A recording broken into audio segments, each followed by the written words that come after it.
দেড় মাস পর স্বাভাবিক হলো ঢাকা দক্ষিণ সিটি কর্পোরেশন। প্রকৌশল বিভাগ সহ চালু হয়েছে সকল দফতর।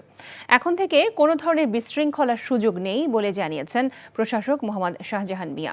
বৃহস্পতিবার ৪৩ দিন পর ঢাকা দক্ষিণ সিটি কর্পোরেশনের প্রধান কার্যালয় নগর ভবনে এসেছেন সংস্থাটির প্রশাসক মোহাম্মদ শাহজাহান মিয়া। দুপুর ১:৩০টায় তিনি নগর ভবনে আসেন। এ সময় সাংবাদিকদের বলেন, আমরা আর পেছনের দিকে তাকাতে চাই না, আমরা সামনে এগিয়ে যাব। সকল কর্মকর্তা কর্মচারীকে নিজ দফতর অফিস করার নির্দেশনা দেন তিনি।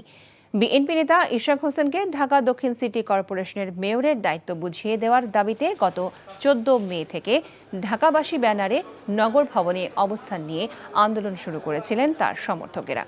ওই দিন থেকেই সংস্থাটি প্রশাসক নগর ভবনে আসতে পারেননি। বান্ডেল থাকলে প্রতি সেনমানিতে টাকা বাঁচবে। বিকাশ সেনমানি বান্ডেল কিনে জিতুন প্রতি লেনদেনে।